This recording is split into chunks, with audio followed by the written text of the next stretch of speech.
Nakuha sa CCTV ang pananakit ng isang galit na customer sa kahera ng isang restaurant sa Maynila.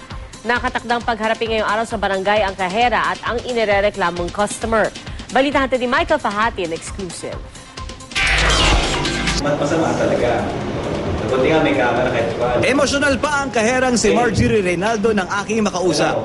Kwento niya sa akin, pinagmalupitan daw siya ng kanyang customer na si John Paul Encinas.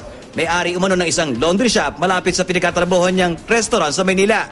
Nagsimula raw ito ng mananghalian sa kanilang pwesto si Encinas.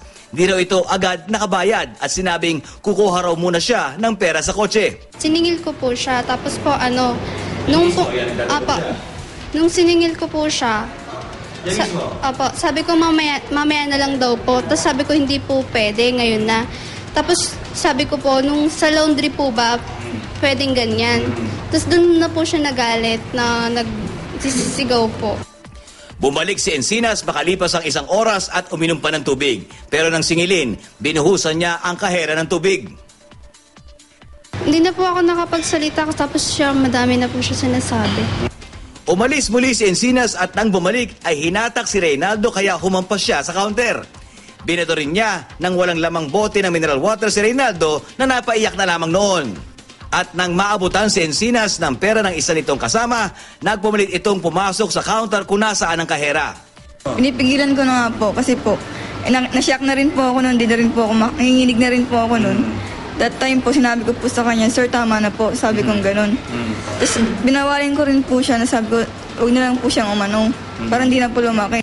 Dito na raw may tinampal si Encinas sa bibig ni Reynaldo. Ayun po, inaawat ko na nga po siya dahil po papasok na po siya. Eh hindi ko na po nayampas niya na po ako. Itong anong ginawa niya nung pumasok siya? Ay, papakain niya po kay Ate Marge yung pera po. Nakita ko talaga na sa bibig yung pera. Ginanon niya lang po yung bibig niya. So, ano gusto mong sabihin sa kanya ngayon? Sige, sabihin mo lang. Gusto mo humingi siya ng tawag sa'yo or something? Hindi ko po yun kailangan. Ano gusto mo sana mangyari?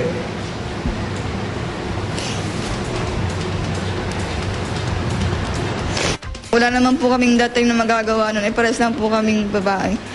Tapos yun po. Kasi ano gusto mo mangyari sana? Pwede nga po, sana po pakulong po. Nai-report na ni Reynaldo ang insidente sa barangay at nakatakdang pagharapin ang magkabilang kampo. Kung hindi sisipot sa Encinas ay saka na raw siya irereklamo sa pulisya. Michael Fahatin, GMA News.